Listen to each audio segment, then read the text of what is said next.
Kitab Ester.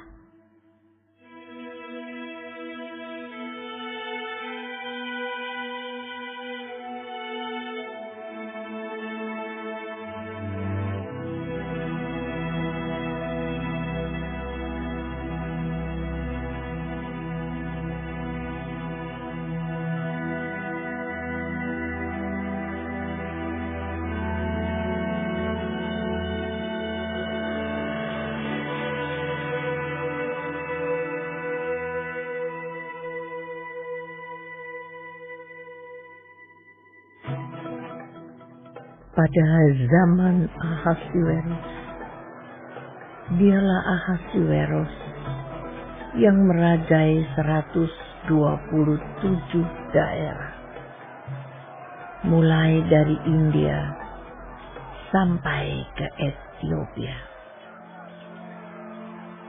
Pada zaman itu, ketika Raja Ahasuerus bersemayam di atas tahta kerajaannya di dalam benteng Susa, pada tahun yang ketiga dalam pemerintahannya, diadakanlah oleh baginda perjamuan bagi semua pembesar dan pegawainya,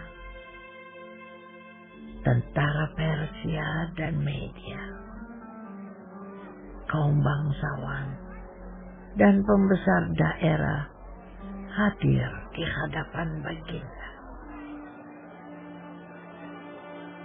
Di samping itu, baginda memamerkan kekayaan kemuliaan kerajaannya dan keindahan kebesarannya yang bersemak berhari-hari lamanya, sampai 180 hari.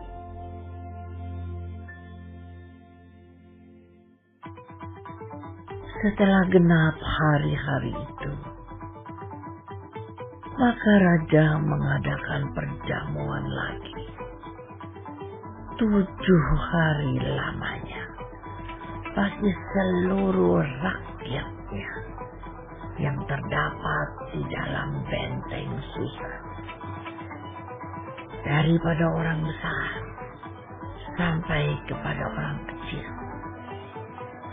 bertempat di pelataran yang ada di taman istana kerajaan. Di situ tirai-nirai daripada kain lenan, mori halus, dan kain ungu tua yang terikat dengan tali lenan halus dan ungu muda, bergantung pada tombol-tombol perak di tiang-tiang marmer putih, sedang katil emas dan perak ditempatkan di atas lantai pualam marmer putih, kewang, dan pelingkap. Minuman dihidangkan dalam piala emas yang beraneka warna, dan anggurnya ialah anggur minuman raja yang berlimpah-limpah, sebagaimana layak bagi raja.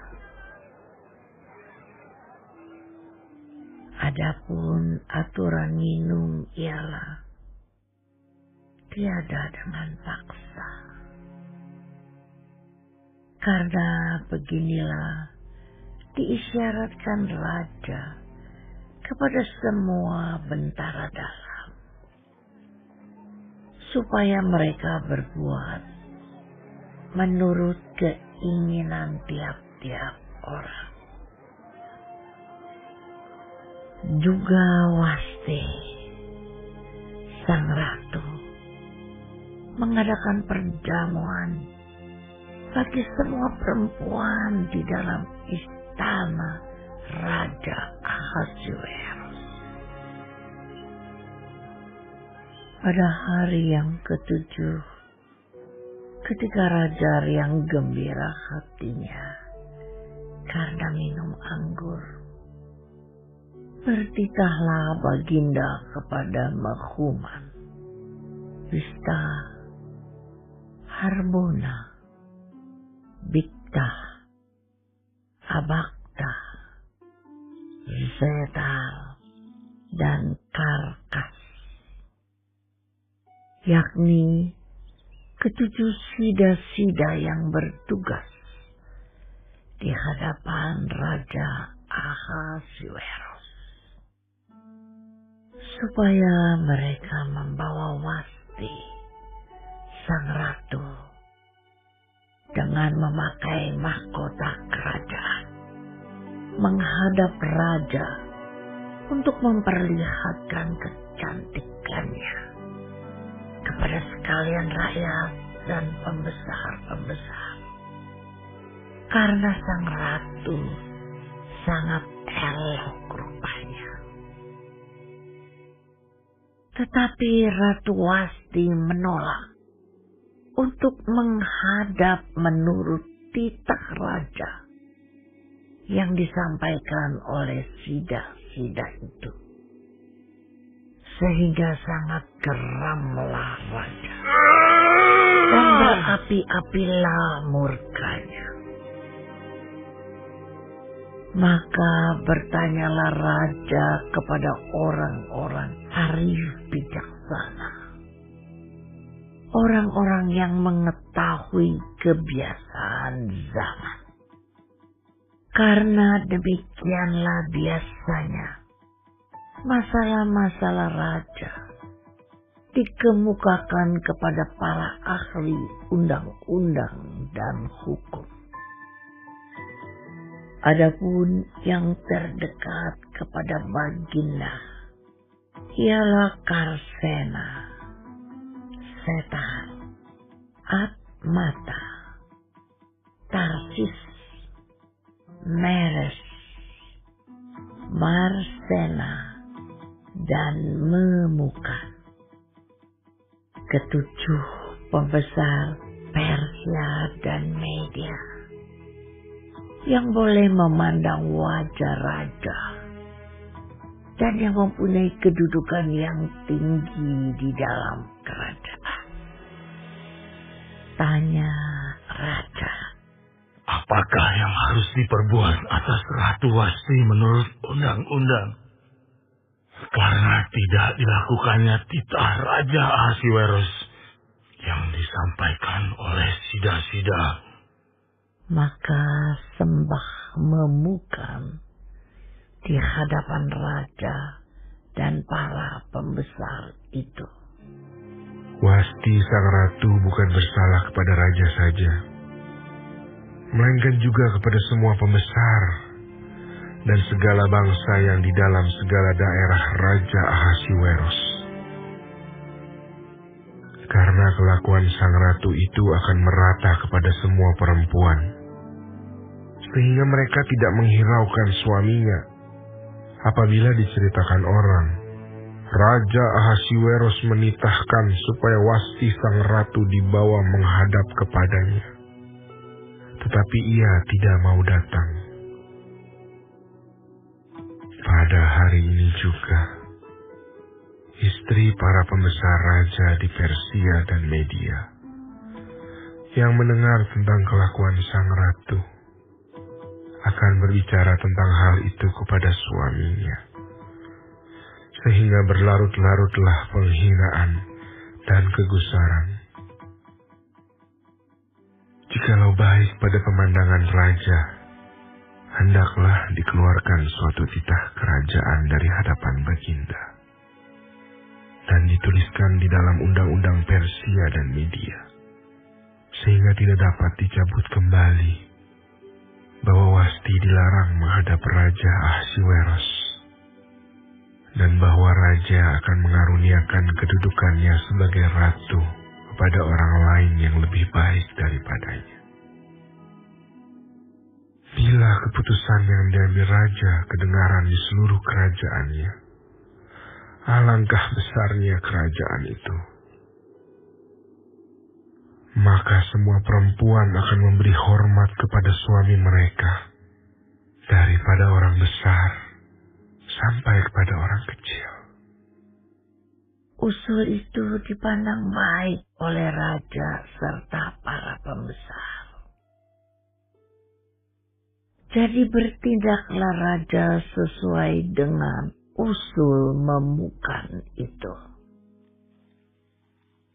Dikirimkanlah oleh Baginda surat-surat ke segenap daerah kerajaan. Tiap-tiap daerah menurut tulisannya, dan tiap-tiap bangsa menurut bahasanya, bunyinya. Setiap laki-laki harus menjadi kepala dalam rumah tangganya dan berbicara menurut bahasa bangsanya.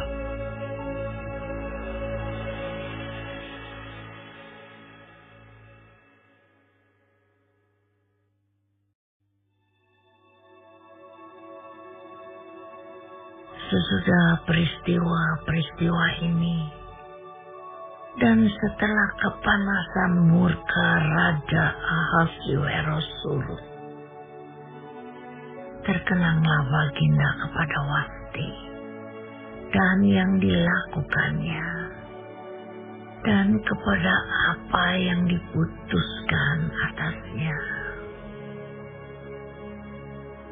Maka sembah para biduan dan raja yang bertugas pada Baginda. Hendaklah orang mencari bagi raja gadis-gadis, yaitu anak-anak dara yang elok rupanya.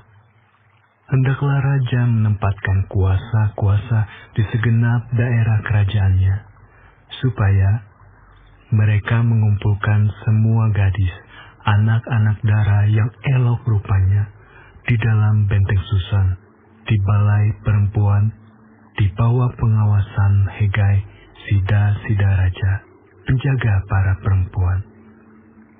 Hendaklah diberikan wangi-wangian kepada mereka, dan gadis yang terbaik pada pemandangan raja, baiklah dia menjadi ratu ganti Wasti.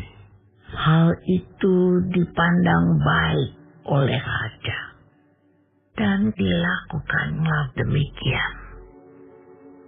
Pada waktu itu ada di dalam benteng Susan seorang Yahudi yang bernama Mordekai bin Yair, bin Simei, bin Kis,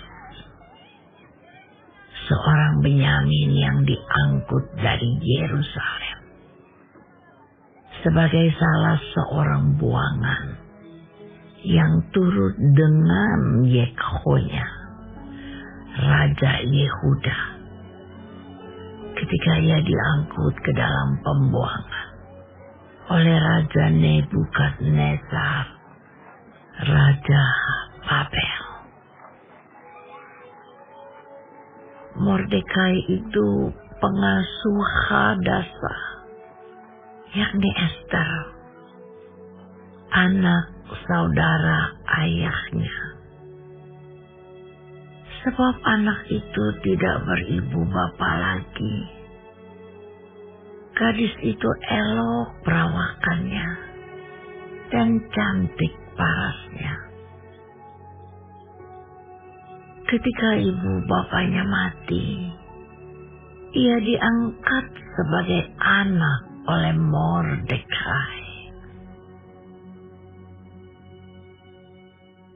Setelah titah dan undang-undang raja tersiar, dan banyak gadis dikumpulkan di dalam benteng Susan, di bawah pengawasan Hegai, maka Ester pun dibawa masuk ke dalam istana raja, di bawah pengawasan Hegai, penjaga para perempuan.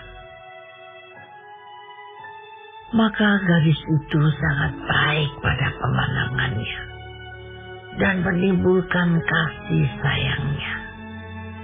Sehingga Hegai segera memberikan wangi-wangian dan pelabur kepadanya. Dan juga 7 orang dayang-dayang yang terpilih dari isi istana raja. Kemudian memindahkan dia dengan dayang-dayangnya ke bagian yang terbaik di dalam balai perempuan.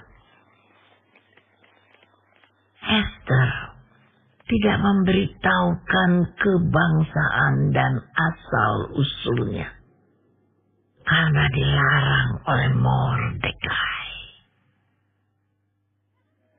Tiap-tiap hari berjalan-jalanlah Mordekai di depan pelataran balai perempuan itu untuk mengetahui bagaimana keadaan Esther dan apa yang akan berlaku atasnya.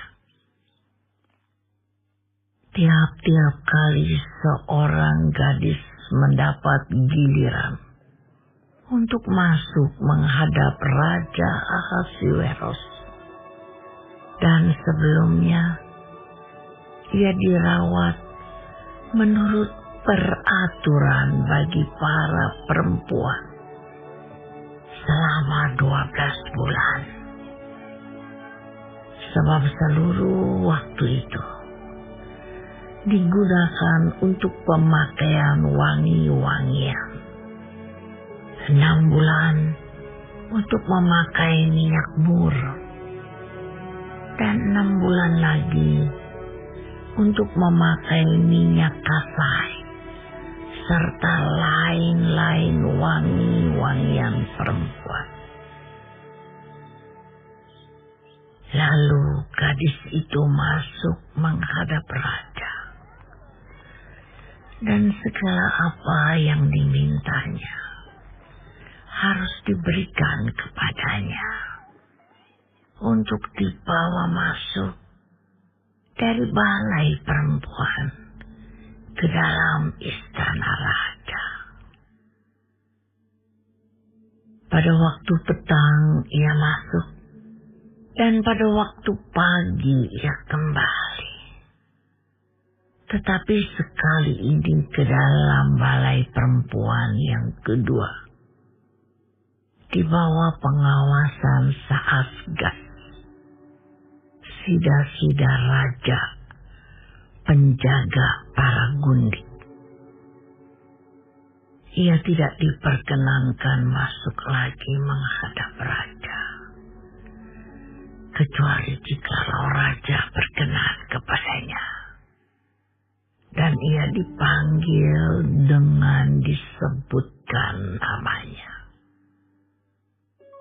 Ketika Esther, anak Abihail, yakni saudara ayah Mordekai, yang mengangkat Esther sebagai anak, mendapat giliran untuk masuk menghadap raja, maka ia tidak menghendaki sesuatu apapun selain daripada yang dianjurkan oleh Hegai, sida raja, penjaga para perempuan.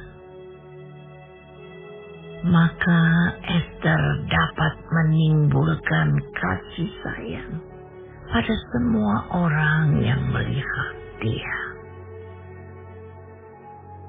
Demikianlah Esther dibawa masuk menghadap Raja Ahasuerus ke dalam istananya pada bulan yang ke-10, yakni bulan Tebet, pada tahun yang ke-7 dalam pemerintahan Baginda.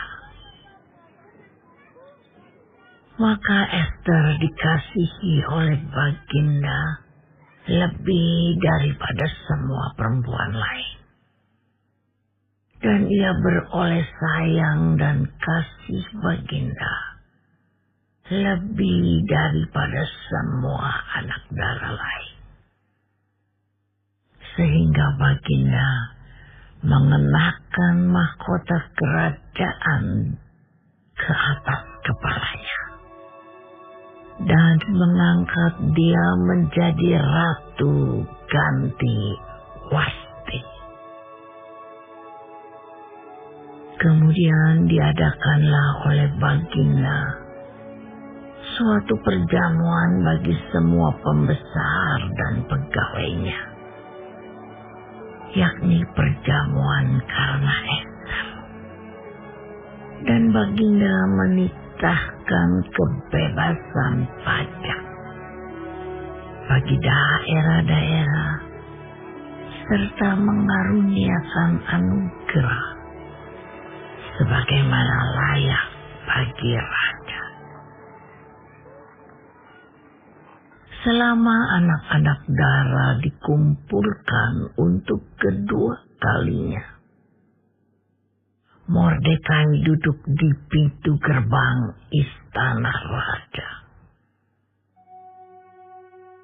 Adapun Ester tidak memberitahukan asal-usul dan kebangsaannya, seperti diperintahkan kepadanya oleh Mordekai. Sebab Ester tetap berbuat menurut perkataan Mordekai, seperti pada waktu ia masih dalam asuhannya.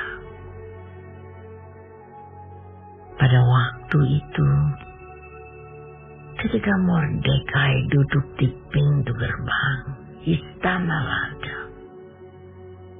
sakit hatilah Bigtan dan Teres, dua orang sida-sida raja yang termasuk golongan penjaga pintu. Lalu berikhtiarlah mereka untuk membunuh Raja Ahasuerus.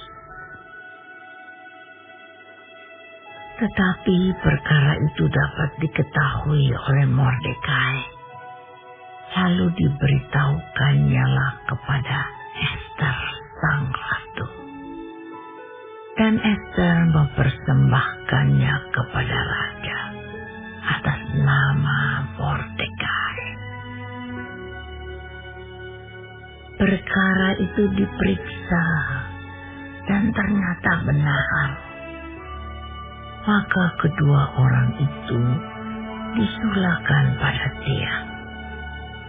Dan peristiwa itu dituliskan di dalam kitab sejarah di hadapan raja.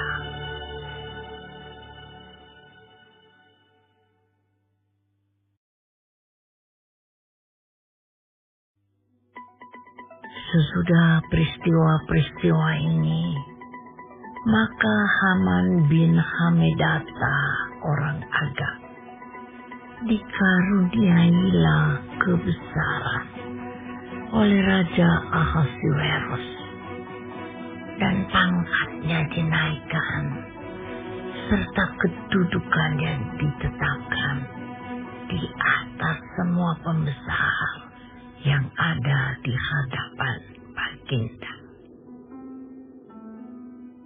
Dan semua pegawai raja yang di pintu gerbang istana raja berlutut dan sujud kepada Haman.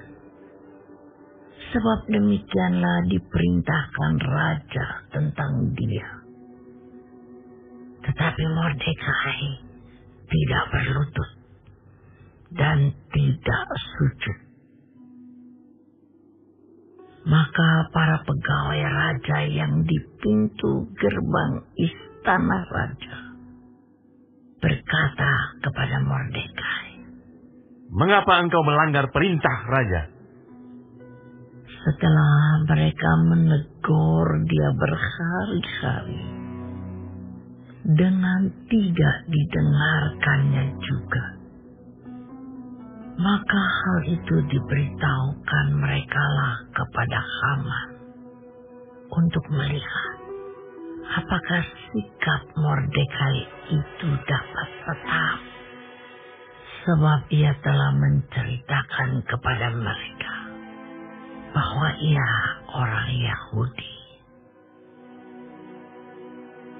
Ketika Haman melihat bahwa Mordekai tidak berlutut dan sujud kepadanya, maka sangat panaslah hati Haman.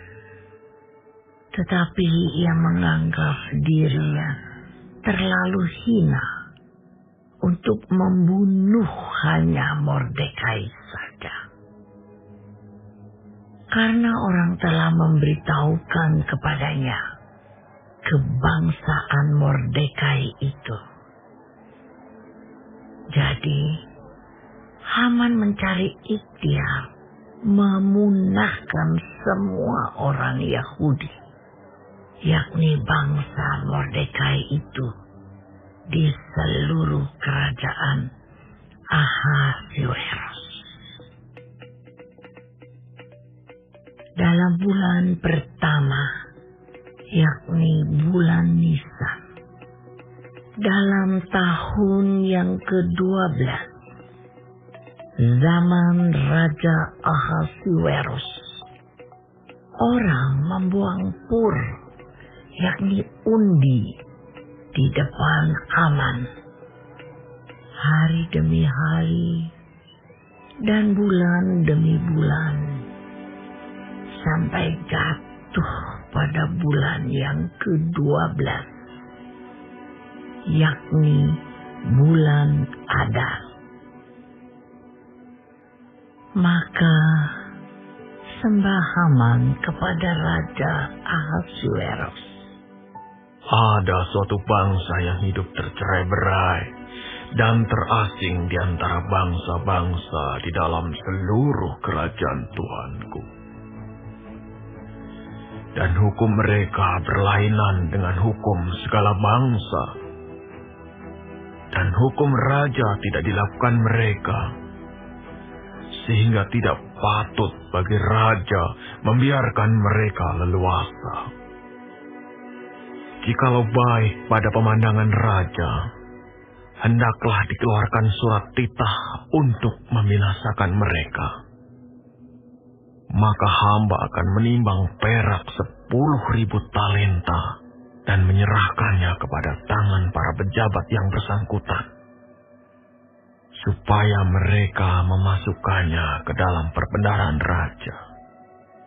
Maka raja mencabut cincin meterainya dari jarinya, lalu diserahkannya kepada Haman bin Hamedata, orang Agag, seteru orang Yahudi itu. Kemudian titah raja kepada Haman. Perak itu terserah kepadamu. Juga bangsa itu untuk kau perlakukan seperti yang kau pandang baik. Maka dalam bulan yang pertama, pada hari yang ke-13, dipanggillah para panitera raja. Lalu sesuai dengan segala yang diperintahkan Haman, ditulislah surat kepada wakil-wakil raja, kepada setiap bupati yang menguasai daerah, dan kepada setiap pembesar bangsa, yakni kepada tiap-tiap daerah menurut tulisannya, dan kepada tiap-tiap bangsa menurut bahasanya. Surat itu ditulis atas nama Raja Ahasuerus dan dimeterai dengan cincin meterai raja. Surat-surat itu dikirimkan dengan perantaraan pesuruh-pesuruh cepat ke segala daerah kerajaan, supaya dipunahkan, dibunuh, dan dibinasakan semua orang Yahudi, daripada yang muda sampai kepada yang tua, bahkan anak-anak dan perempuan-perempuan pada satu hari juga. Pada tanggal 13 bulan yang ke-12, yakni bulan Adar, dan supaya dirampas harta milik mereka. Salinan surat itu harus diundangkan di dalam tiap-tiap daerah, lalu diumumkan kepada segala bangsa, supaya mereka bersiap-siap untuk hari itu. Maka dengan tergesa-gesa berangkatlah pesuruh-pesuruh cepat itu atas titah raja, dan undang-undang itu dikeluarkan di dalam benteng Susa. Sementara itu, raja serta Haman duduk minum-minum, tetapi kota Susa menjadi gempar.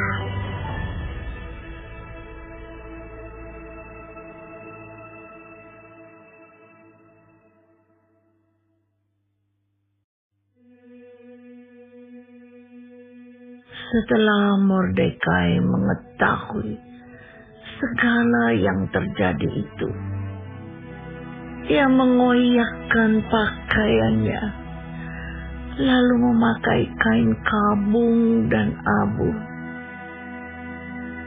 Kemudian keluar berjalan di tengah-tengah kota, sambil melolong-lolong dengan nyaring dan pedih. Dengan demikian, datanglah ia sampai ke depan pintu gerbang istana raja.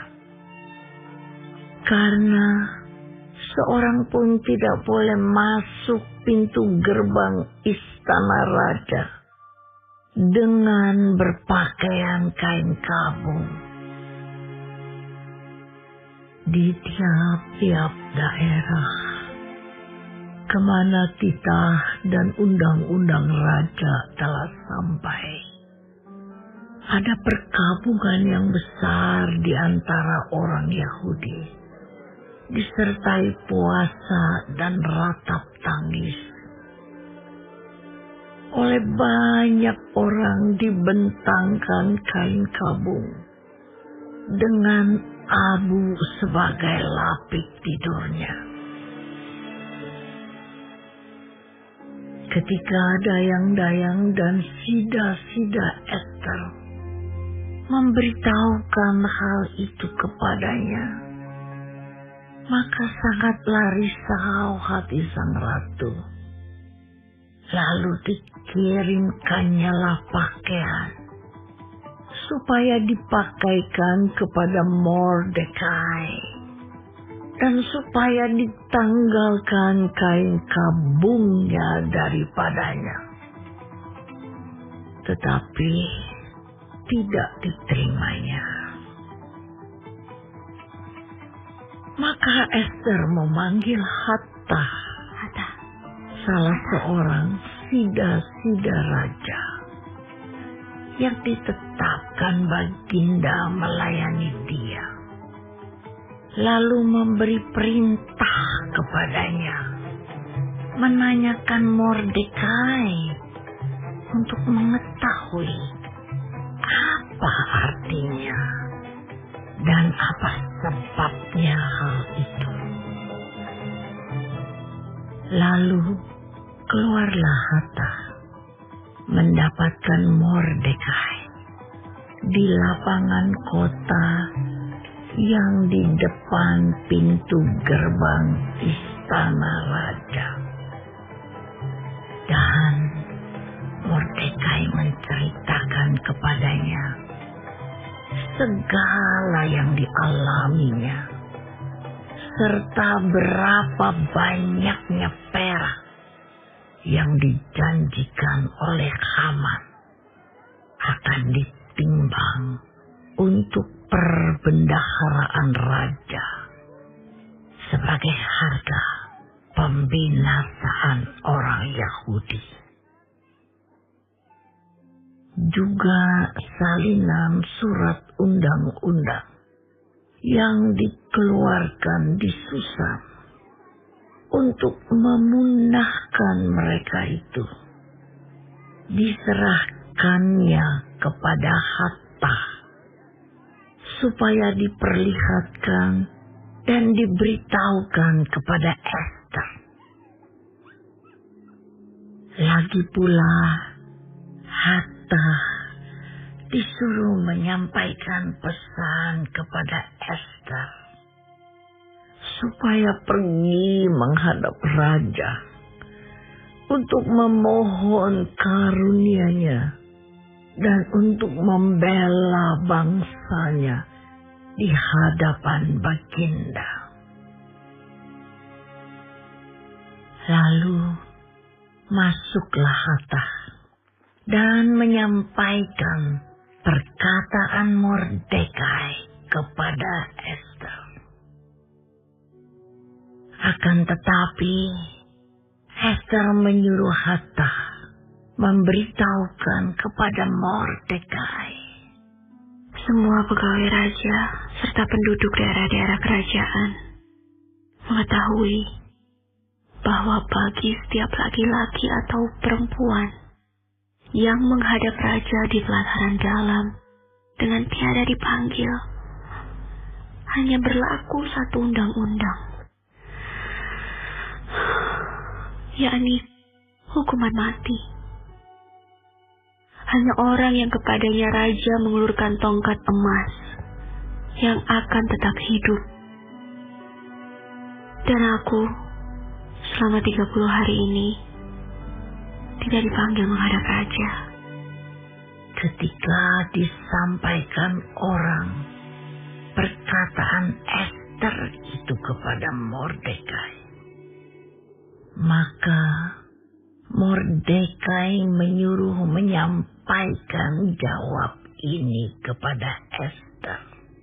Jangan kira karena engkau di dalam istana raja, hanya engkau yang akan terluput dari antara semua orang Yahudi.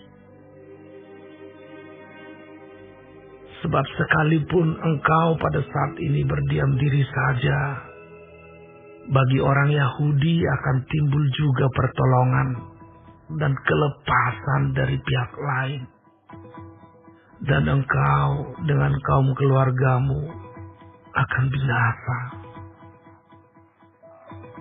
Siapa tahu, mungkin justru untuk saat yang seperti ini, engkau beroleh kedudukan sebagai ratu.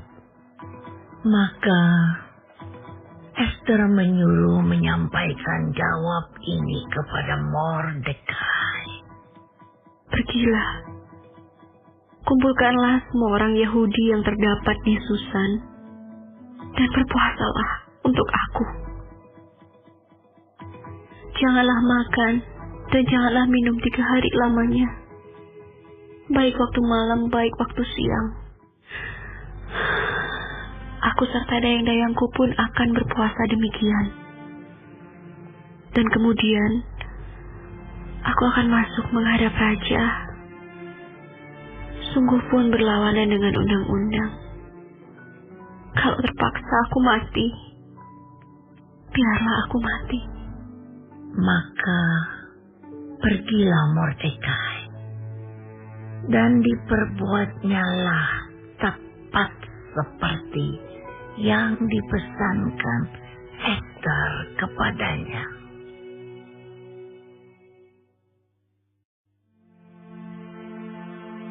Pada hari yang ketiga, Ester mengenakan pakaian ratu. Lalu berdirilah ia di pelataran dalam istana raja, tepat di depan istana raja. Raja bersemayam di atas tahta kerajaan di dalam istana, berhadapan dengan pintu istana itu.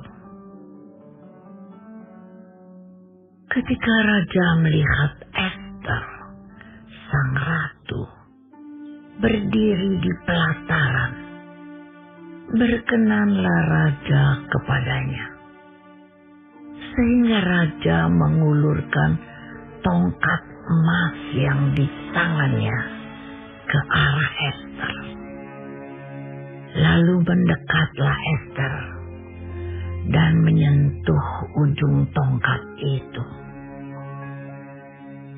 Tanya raja kepadanya, "Apa maksudmu, hai Ratu Ester? Dan apa keinginanmu? Sampai setengah kerajaan sekalipun akan diberikan kepadamu." Jawab Ester, Jikalau baik pada pemandangan raja, datanglah kiranya raja dengan Haman pada hari ini ke perjamuan yang diadakan oleh hamba bagi raja. Maka titah raja, Suruhlah Haman datang dengan segera, supaya kami memenuhi permintaan Ester. lalu raja datang dengan Haman ke perjamuan yang diadakan oleh Ester. Sementara minum anggur, bertanyalah raja kepada Ester, Apakah permintaanmu? Niscaya akan dikabulkan. Dan apakah keinginanmu? Sampai setengah kerajaan sekalipun akan dipenuhi.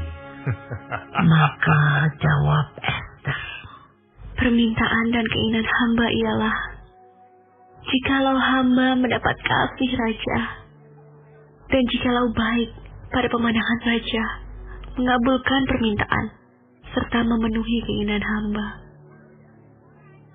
Datang pula lah kiranya raja dengan Haman ke perjamuan yang akan hamba adakan bagi raja dan Haman. Maka besok akan hamba lakukan yang dikehendaki raja. Pada hari itu, keluarlah Haman dengan hati riang dan gembira.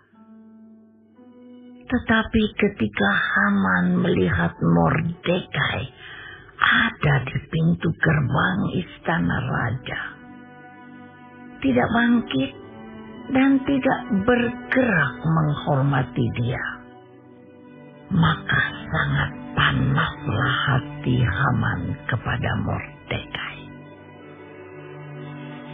Tetapi Haman menahan hatinya. Lalu pulanglah ia ke rumahnya dan menyuruh datang sahabat-sahabatnya dan Zeres istrinya. Maka Haman menceritakan kepada mereka itu besarnya kekayaannya, banyaknya anaknya laki-laki, dan segala kebesaran yang diberikan raja kepadanya, serta kenaikan pangkatnya di atas para pembesar dan pegawai raja. Lagi kata Haman, Tambahan pula, tiada seorang pun yang diminta oleh Ester sang ratu untuk datang bersama-sama dengan raja ke perjamuan yang diadakannya. Kecuali aku. Dan untuk besok pun aku diundangnya bersama-sama dengan sang raja. Akan tetapi, semuanya itu tidak berguna bagiku selama aku masih melihat si Mordekai, si Yahudi itu, duduk di pintu gerbang istana raja. Lalu kata Zeres istrinya dan semua sahabatnya kepadanya, suruhlah orang membuat tiang yang tingginya 50 hasta, dan persembahkanlah besok pagi kepada raja, supaya Mordekai disolatkan orang pada tiang itu. Kemudian dapatlah engkau dengan bersuka cita pergi bersama-sama dengan raja ke perjamuan itu.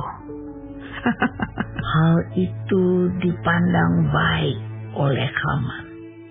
Lalu ia menyuruh membuat tiang itu.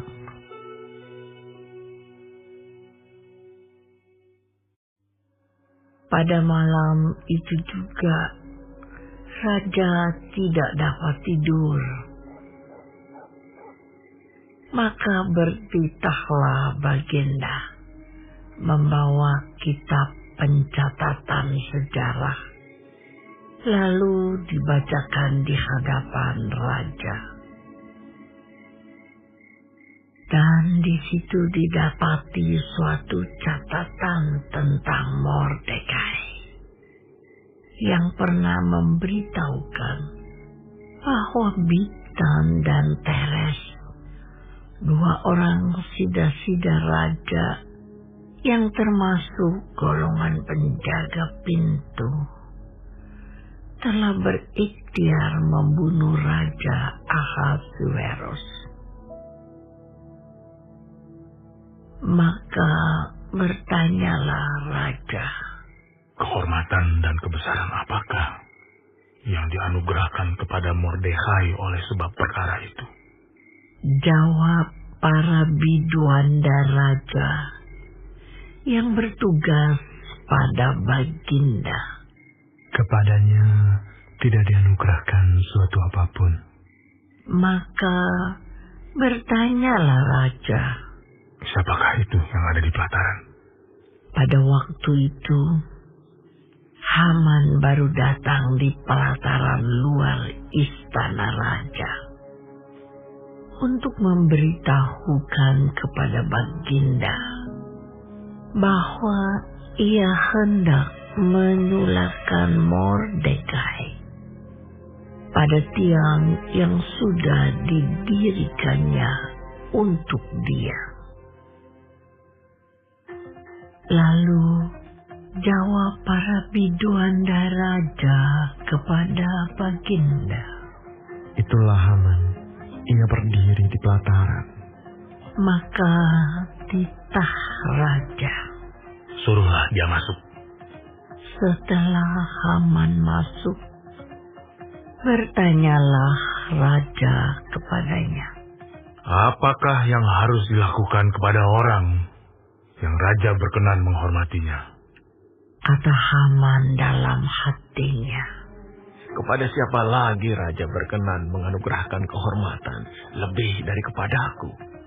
Oleh karena itu jawab Haman kepada raja, mengenai orang yang raja berkenan menghormatinya, hendaklah diambil pakaian kerajaan yang biasa dipakai oleh raja sendiri.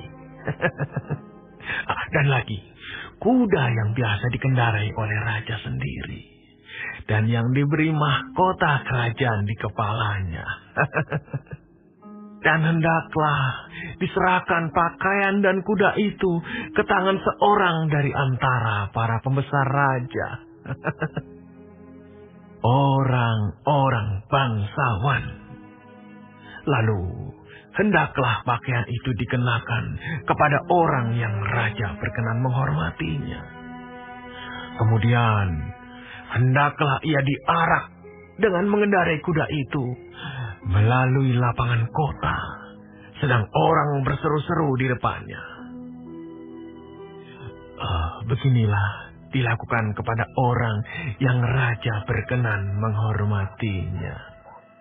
Maka titah raja kepada Haman. Segera ambillah pakaian dan kuda itu seperti yang kau katakan itu. Dan lakukanlah demikian kepada Mordekai, orang Yahudi yang duduk di pintu gerbang istana. Sepatah kata pun janganlah kau lalaikan daripada segala yang kau katakan itu. Lalu Haman mengambil pakaian dan kuda itu, dan dikenakannya pakaian itu kepada Mordekai. Kemudian diaraknya Mordekai melalui lapangan kota itu, sedang ia menyerukan di depannya, Beginilah dilakukan kepada orang yang raja berkenan menghormatinya. Kemudian kembalilah Mordekai ke pintu gerbang istana raja. Tetapi Haman bergesa-gesa pulang ke rumahnya dengan sedih hatinya dan berselubung kepalanya. Dan Haman menceritakan kepada Zeres, istrinya, dan kepada semua sahabatnya apa yang dialaminya. Maka kata para orang arif bijaksana dan Zeres istrinya kepadanya, jikalau Mordekai yang di depannya engkau sudah mulai jatuh adalah keturunan Yahudi, maka engkau tidak akan sanggup melawan dia. Malahan engkau akan jatuh benar-benar di depannya. Selagi mereka itu bercakap-cakap dengan dia, datanglah sida-sida raja, lalu mengantarkan Haman dengan segera ke perjamuan yang diadakan oleh